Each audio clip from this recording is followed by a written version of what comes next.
As I read chapter 11 of Romans, what I came to understand was that the Apostle Paul is going to explain what he calls in the book a mystery. The mystery that he is going to explain is God's entire redemptive plan for all of mankind. This is God writing the story of our lives. Let me first of all put us back in the context of where we've been.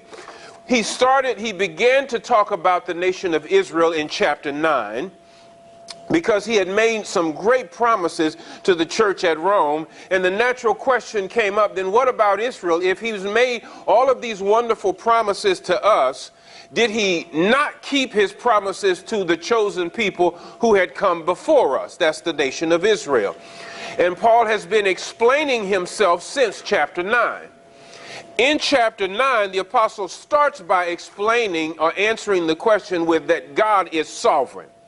That's the point of chapter 9. Before you can understand whether or not God has failed Israel, you first have to understand that God does whatever he wants to do.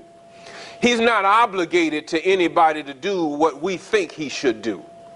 And so that's the first thing that he says. And then the second thing he says in chapter 10 is that you've got to know that the way God is choosing to deal with the nation of Israel is in light of the fact that Israel has been, for much of their history, an obstinate and stubborn people who have rejected him. So that what you hear he's doing with them in chapter 11 is colored by the fact that they have rejected him. So that you'll know what he is going to do. He's not being unfair. They have been stubborn. They have rejected him. That's going to become important. But you also have to keep in mind that as the apostle explains it, he's not talking to the nation of Israel. He's talking to Gentile believers in Rome. Those are believers like you and me who are not Jewish. So the message is not to them, although it's about them. The message is to us, although it's about them. Now, this chapter is going to fall neatly into three sections here, if you will. The first section is what I like to call the remnant and the rest. The remnant and the rest. The second section I like to call the hope and the humility. And then the last section I want to call the enemy and the beloved. All right, y'all got it? The first thing that you need to see that Paul is going to say in Romans chapter 11 is that he has in view of the nation of Israel what he calls a remnant and then the rest. Now, the chapter starts with this question that he actually began the whole section at chapter 9 with. Verse number 1, he says, I say then, God has not rejected his people, has he? Now, keep in mind the context. The his people is not you and me, right? The his people are the Jews. Am I right? That we get that from the context. And he says emphatically, may it never be. And he says in a very short example, for I'm an Israelite. Right? He hadn't forgot his people because he hadn't forgotten me. If he had forgotten his people and I'm one of them, then I'd be one of the forgotten. But he has to explain a little bit more. And here's what he says, verse number 2. God has not rejected his people whom he foreknew. He says, or do you not know what the scripture says in the passage about Elijah? Now, the apostle is about to use an Old Testament passage to help the present day reader understand what God is doing in the present day. Because what God was doing with the nation of Israel then was in preparation for what he would be doing with the nation of Israel at the time that Paul writes the letter. This is what happened with Elijah. How Elijah, verse 2, the end of verse 2 said, pleaded with God against Israel. Now, just for history's sake, this was after Elijah had the historical battle with the prophets of Baal on Mount Carmel. Right, and he had called down fire from heaven, consumed the altars that they had built, in shaming all of the prophets of Baal. And by the way, the fire also consumed all of them too, right? And so he has won this great battle against all the prophets of Baal, because y'all know Baal is not a god, he's an idol. And he has just demonstrated that the God of Israel is greater than the idol that they had been worshiping. So you would think the nation would then turn to their God and away from the idol. But here's what happened. Jezebel then hears about what he did to the prophets of Baal, and she said, I'm going to have his hide by the end of the day. And so then he runs from Jezebel. And so he finds himself in a cave, and he's having this sort of pity party about himself. And here's what Elijah says that Paul quotes beginning at verse 3. He says, Lord, they have killed your prophets, they have torn down your altars, and I alone am left, and they seek my life. Now, what Elijah said is partly true, right? And then it's part exaggeration and pity party. Because the nation had killed the prophets, right? And they had torn down God's altars, but he is not left alone. But what is the divine response to Elijah? Keep in mind, he's answering the question, did God forsake his people? So stay with him, follow his argument. What is the divine response to him? That's verse number 4. He says, I have kept for myself 7,000 men who have not bowed the knee to Baal. And then Paul says, in the same way, there has come to be at the present time, that's not our present time, that is the present time of his writing the letter to the Romans, that's first century, there has come to be at the present time, he says, a remnant according to God's gracious choice. Now, did y'all follow the answer? He says, okay, did God forsake his people? Because Paul knows and the Romans know that the majority of the church now is becoming Gentile, and the vast majority of the nation of Israel has rejected Jesus and the gospel. And so it looks like God then has rejected Israel because Israel has rejected Jesus. And here's his point. His point is, now at the present time, there has come to be a remnant of Jews who are saved and are already saved, he says, according to God's gracious choice. The gracious choice is going to be important for how God is going to say he's going to deal with the rest later. In other words, the remnant are not the remnant because they have been faithful. They're as disobedient and obstinate as the rest. God has simply chose from the whole nation of obstinate and disobedient some that he would save. Now, don't miss that. Because he goes on to make sure that you understand it. He says, if it is by grace, this is verse 6, it is no longer on the basis of works. Y'all see that? It's not what they did. Otherwise, grace is no longer grace. It's not grace if they've earned it. It's a wage. It's what God is. It's what is due God or due them from God. Now, so y'all stay with me. This is important. He has answered the question with God has not rejected his people, but as he did long ago, he has kept for himself a remnant of Israel that he has selected by his sovereign choice. Now, Paul has been arguing about the choice of God from the very beginning. This is not about men and what they do and whether or not men have earned salvation or a place with God. This has always been about God's sovereign choice. And then he says, but listen, that's about the remnants, but what about the rest? You know, when you listen to it, in Elijah's day, there was millions of Jews, and God says, I've kept 7,000. That's a small remnant. That's the nature of a remnant. A remnant's not big, it's small. And so here's what he says. That's what he says about the remnant. There's a chosen remnant, and then there is a rest of them. Watch this. Verse number 7. What then? What Israel, that's as a whole, is seeking, it has not obtained, but those who were chosen, that's the remnant, obtained it, and the rest, he says, were hardened. Y'all see it? So there is a remnant and there is a rest. The remnant gets chosen and the rest, he says, gets hardened. I get the feeling he means hardened, meaning hardened their hearts in disbelief or in obstinance or in stubbornness.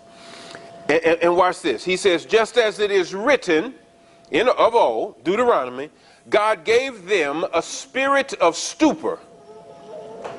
That is, eyes to see not, and ears to hear not, down to this very day. Y'all see it? There was a rest of them who in their obstinance and disobedience that he told us they had in chapter 10, God hardened them in it so that they would have eyes to see not and ears to hear not, down to this very day. And he says, and David said, let their table become a snare and a trap and a stumbling block and a retribution to them. Let their eyes be darkened to see not and bend their backs forever. That's the rest of them. So here's how Paul is answering the question. This is important. Here's how he's answering. Has God forsaken his people? No, he has selected from them a remnant, and the rest of them he hardened. Now, that sounds, you know, if God is going to tell the story of Israel, I'm not sure if you're Israel, you like that story. I'm not sure you like that idea. But that's what Paul says has happened. I want you to let the gravity of what that has just said settle on you. God is sovereign enough to choose for himself some, despite their stubbornness and obstinance, and others he hardens in their stubbornness and in their obstinance. But the story is not over. The next part is hope, the hope and the humility. Now, he's going to say essentially two things in this section beginning at chapter 11. One is that there is a hope for the rest of Israel. Stay with me. There is a hope for the rest of Israel, but he is also talking to the Gentile to say there needs to be a humility with you about where you stand now with him. Those are the two purposes that he has in place here, right? Listen to what he says. Verse number 11, I say then, they did not stumble so as to fall, did they? That is to fall beyond recovery, right? And he says emphatically, may it never be. Who's the they? Y'all stay with me. Who's the they? The they is Israel, the majority, the rest. Those apart from the remnant. Have they fallen so as to be fallen beyond ruin or beyond repair? And he says, may it never be. But by, listen, pay attention to this. This becomes really good stuff. Listen to it very carefully. But by their transgression, salvation has come to the Gentiles. It was by their transgression, salvation made its way to the Gentiles. Let me say it a little bit differently. Without their transgression, no salvation for the Gentile. See, at some point, theology is the bringing together of all the pieces of Scripture that you've had over your life and see how they fit together. You know, when Jesus was on his way, to Tyre and Sidon, and he has this woman who comes up who is not a Jew, right? And she has a daughter who is sick, and then she's yelling for Jesus, have mercy on my daughter. She's sick, right? And then Jesus tells her, right? First of all, he completely ignores her because she's not a Jew. He completely ignores her, and then, but she won't stop. She gets right in their way, and by her persistence, she gets Jesus's attention finally. And then Jesus says, you know, she says, I need your help. My daughter is sick, and she calls him the Son of David, which is a messianic language. She understands he has some connection to Israel's long-awaited Messiah, although she's not a Jew, right? And then Jesus says to her, but it's not right for me to give the children's bread to the dogs. That's Jesus' way of saying salvation is to the Jew first. And that's how Paul started the book of Romans, right? It's the power of God for salvation to everyone who believes, to the Jew first, and then to the Gentiles. But listen, if it had gone to the Jew and they had as a nation embraced it, it would not have gone to the Gentiles. And then Jesus, by the way, tells the lady, you know, I haven't seen this greater faith in all of Israel. Right? He understands Israel is rejecting and you are receiving. And in that picture of what would happen later in history, she received salvation because they refused to believe in him. Right? Pictures coming together, right? You're building a theology. So he says, to make them jealous. Y'all see the to make them jealous? Now let's hold on to that idea for just a minute, because he's going to bring that to full circle in just a little while. But he has to explain himself for what he has just said in verse 11. He says, now, if their transgression, by the way, notice transgression is singular, right? Usually it's people's transgressions. That's the many things that they do. But here, transgression is particular. I think the particular transgression that allowed the salvation to go to the Gentiles was the rejection of the Lord Jesus. Now, if their transgression is riches for the world, and their failure is the riches for the Gentile, and in this sort of hint at Israel's hope, it says, how much will their fulfillment be? And see, so he has sort of hinted, listen, now God has done something by their transgression, which is to save the Gentile. But listen, if what God did by their transgression resulted in so much riches for you, what will happen when they are fulfilled? And he just sort of hints at the reality that one day they will be. We're talking about the rest of the obstinate nation, right? But he's got a lot more to say about it. Watch this. But I am speaking to you who are Gentiles, inasmuch as I am an apostle of the Gentiles, I magnify my ministry. If somehow I might move to jealousy my countrymen and save, he says, some of them. Because he knows in God's redemptive plan, he can't save all of them at the present time. He may just be able to save some. For if their rejection is the reconciliation of the world, because it is, what will their acceptance be but life from the dead? Y'all see it? So in other words, it looks like Israel then has fallen beyond repair. In fact, later Paul is going to say to those who fail, they have fallen enough to not be able to return, so that their coming back must be a resurrection from the dead, Paul calls it. But what is he hinting at? He's hinting at there is a hope in the future for the rest. So he says, in this wonderful picture, word picture here, verse 16, if the first piece of dough is holy, the lump is also. Now, what does he mean by that? Right? He's going to say another statement in parallel to it. But listen to, get the word picture. If you're going to make some bread from a lump of dough, right? If the first piece you start with has leaven in it, and you add any other dough to it, what's going to happen? The leaven spreads through the rest of the lump. So he says, if the first piece of the dough, that's Israel, is holy, then the rest of Israel is also. Are y'all following me? Now, in the analogy, what's the first piece? Come on, think with me, Bible scholars. What's the first piece then?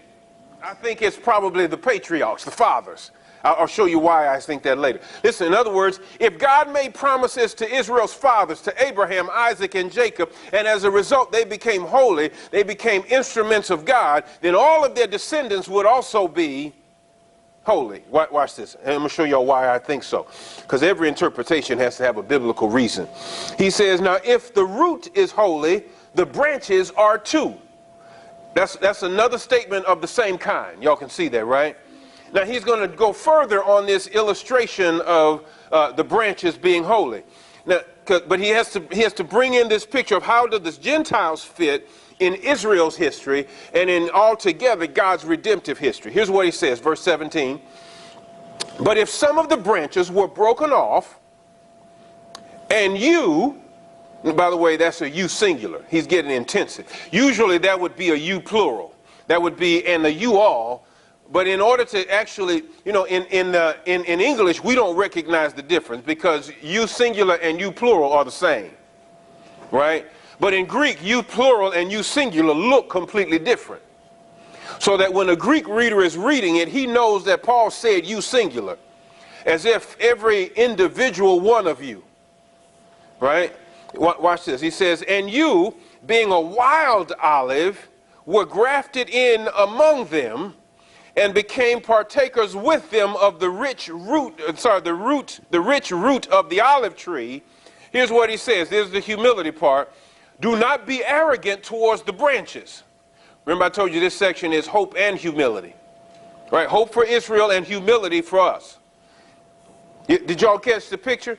He says, now, if the roots of the olive tree are holy, and those are the patriarchs, he said, he says, and some of Israel's branches get broken off of the cultivated olive tree, and you coming from a wild olive tree, you get grafted on to something that you don't belong to, that didn't come from you, then you should not be arrogant towards the branches that got broken off. But if you are arrogant, remember, it is not you who supports the roots support you.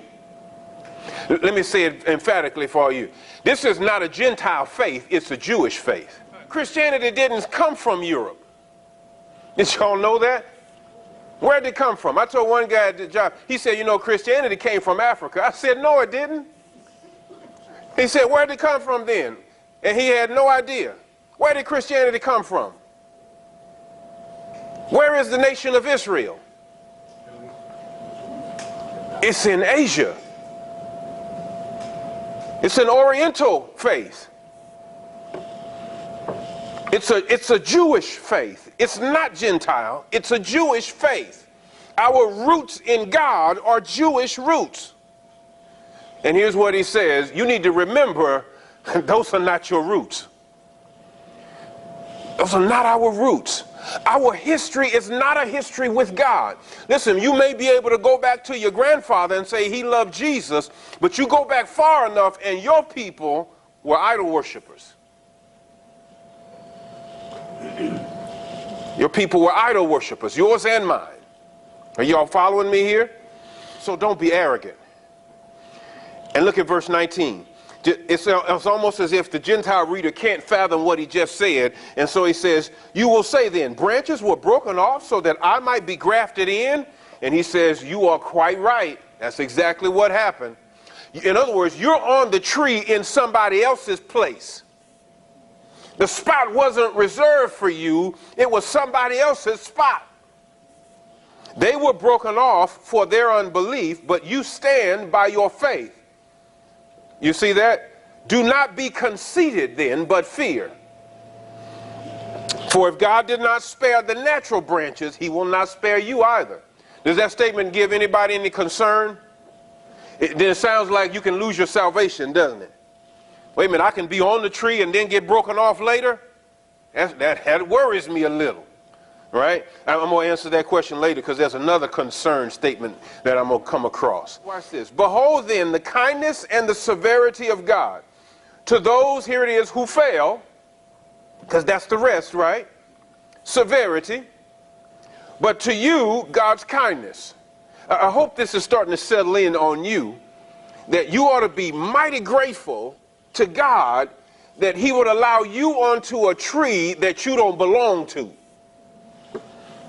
And he says, if you continue in his kindness, otherwise you also will be cut off. There's the other one. Gives me concern. Give y'all concern? Here's what I understand. Listen, there's a reason to have security in Christ. There's a reason to know I'm secure and never fear being broken off.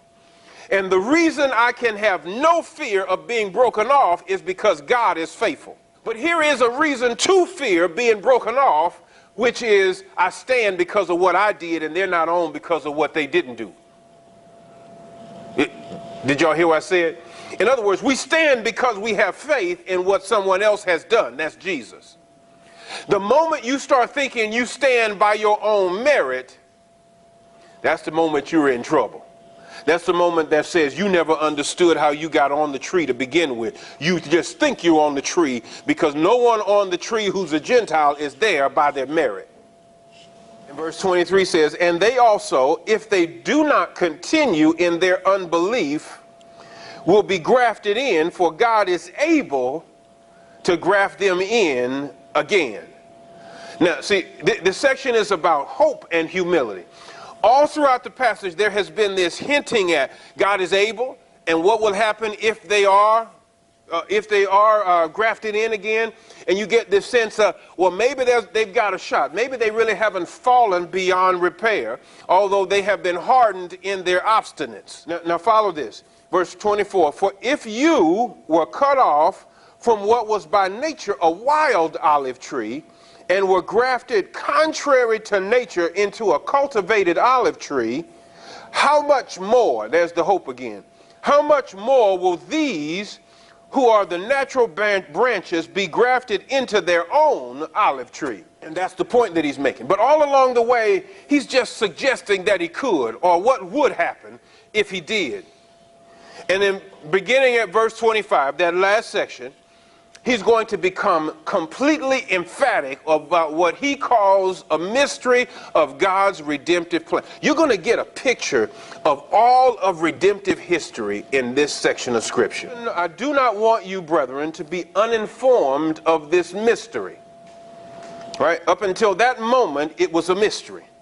After that, it's no longer a mystery. It's not mysterious. It's been revealed. So that you will not be wise in your own estimation. So you see why he's sharing the mystery with them. By the way, we Gentiles then ought not be wise in our own estimation. That a partial hardening has happened to Israel until the fullness of the Gentiles has come in. Did y'all see that? It's partial because there's some who are already a remnant. They're already in. But for the rest of them, there has been a hardening of them. And he says the hardening will last until, you hear that temporal reference? Until the fullness of the Gentiles has come in. Let me say, make sure you understand what he said. God has a finite number of Gentiles he's going to bring to himself. And when the last of them have come, watch this. Verse 26, and so all Israel will be saved. Now that's an over history kind of thing.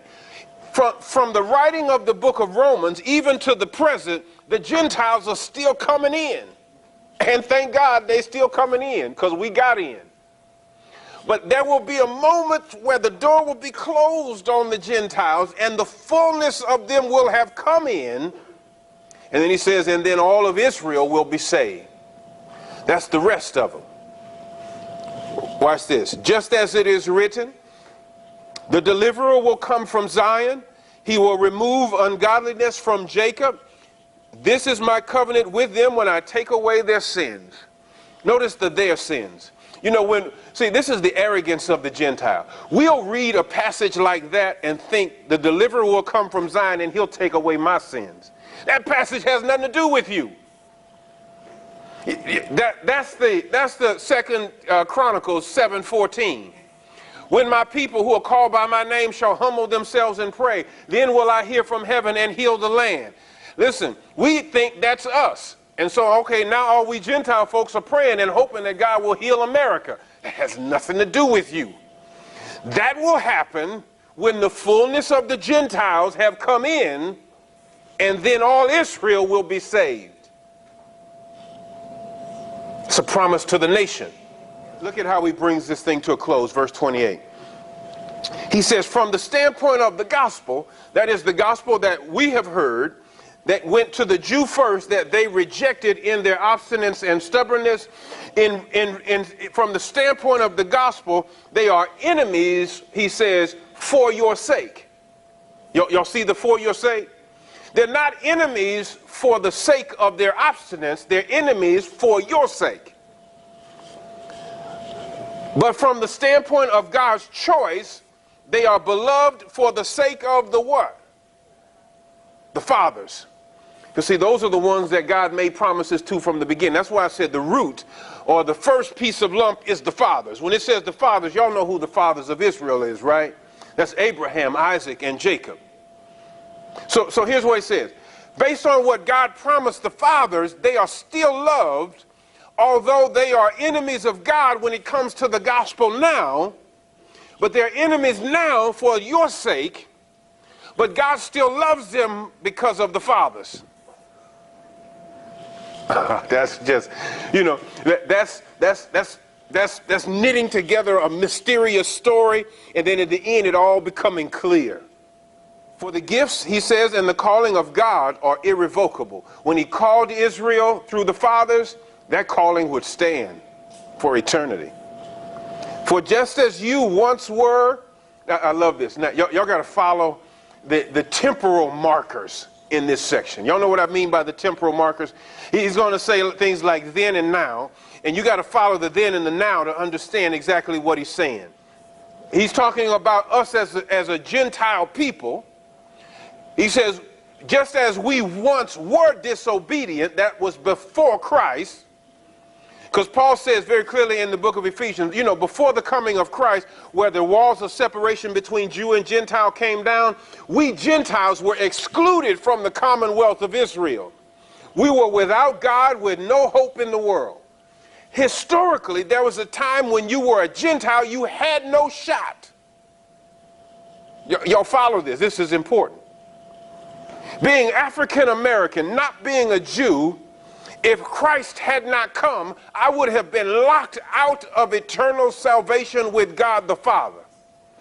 Only when Jesus came and Israel rejected him that you and I had an opportunity to be saved, to know Israel's God. So just as we once were in time past disobedient to God, but now have been shown mercy because of their disobedience now, he says, so these also have been disobedient now, that because of the mercy shown to you, they may also be shown mercy later. The Gentiles now obedient, not because we are doing right, but because we stand by faith. At a moment in time subsequent to ours, the fullness of the Gentiles will come to an end. And then from that moment on, all Israel will be saved. They will become obedient because of the mercy shown to us. Well, that's telling a wonderful redemption story.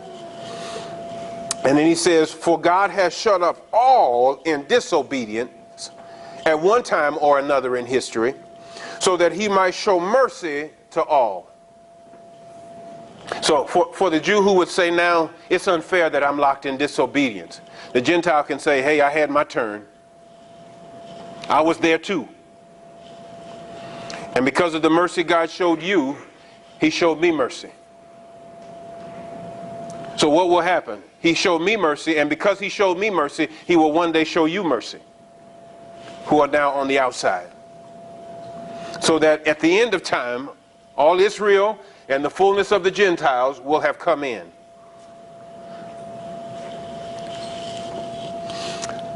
So the apostle finishes almost appropriately with a doxology. He says, oh, the depth of the riches, both of the wisdom and the knowledge of God. How unsearchable are his judgments and unfathomable his ways. For who has known the mind of the Lord, or who has become his counselor? Or who has first given to him that it might be paid back to him again? For from him and through him and to him are all things. To him be glory forever. Amen. That's the only appropriate way to finish. That says God was there at the beginning. It all came from him. It went through him and is going to him. In the end, all you can be is grateful that you got in. All you and I can be is grateful. There's no reason to be arrogant, conceited, or boastful. We're just glad because we were at one time an obstinate and stiff-necked people. And at one time, Israel was an obstinate and stiff-necked people. And at the end of time, God will have saved from amongst Jews and Gentiles an obstinate and stiff-necked people and shown them mercy. I had some rational concerns about what's happening here. I mean, my rational mind, you know, apart from faith, struggles then with this whole picture of God locking out some and causing others to become saved. And I had this hardest time with this picture. But here's the picture that I want you to see. It's not as if God is being unfair at any moment in history, because from amongst everyone that he chooses, they're all disobedient. So it's not as if by choosing one and not choosing the other, he's being unfair to the one who's not chosen, because the one who's not chosen has been disobedient to him. He has rejected him. It would be as if you were the governor, you went to this prison, and everyone in the prison there was guilty, because most of them in there think they're innocent. But you all know there's one or two who probably are innocent. But for the sake of argument, they are all guilty. They all did the crime. They're in there because they are guilty. And the governor, who has the ability to pardon, goes there and he chooses some to pardon. Can the rest of the criminals then, or the prisoners, say you're being unfair? He'd say, no, you got exactly what you deserved. So then those who have then been pardoned can't turn and say, if you had just been like me, you could have got out. They can't be conceited. They cannot boast. Because it was only by the governor's grace that they got out, because they were guilty too. The tragedy of Christianity today and throughout its history is that the people who have found grace have become conceited, thinking that they receive blessings from God based on their merit. That's the awful tragedy of Christianity. That continues to be the greatest nemesis to the faith. It's the greatest hindrance to the proclamation of the gospel, that people will proclaim Jesus and have other people hear, I have to act right. The greatest nemesis to what Jesus was doing was the Pharisee. Greatest obstacle to the Apostle Paul preaching the gospel was the Judaizer. The greatest hindrance to the gospel presently is the legalist, the self-righteous. Now watch this. Beginning next week, we're going to start in chapter 12. Chapter 12 begins the ethical portion of the book of Romans.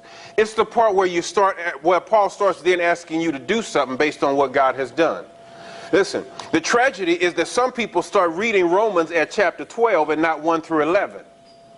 Because, listen, before Paul can ask you to do anything, he has to set your thinking right about what you're doing, so that you don't become conceited about what you're doing, but you do it as a response to the grace that has been given. So he starts chapter 12 with, therefore, by the mercies of God, I ask you to. I don't ask you to in order to earn anything. I ask you to do these things because he's already been merciful. And he says, I want you to present your bodies a living sacrifice. I want you to give your life to God as a living sacrifice, not a sacrifice that dies, but one that lives. And he says, that's your reasonable act of worship. Because listen, you can never get to practice from faith until you go over the bridge of worship. Did y'all hear that? Listen, if you try to practice anything Christian without having lived in the land of faith and then cross the bridge of worship to do anything, you're going to find yourself conceited or arrogant or broken off.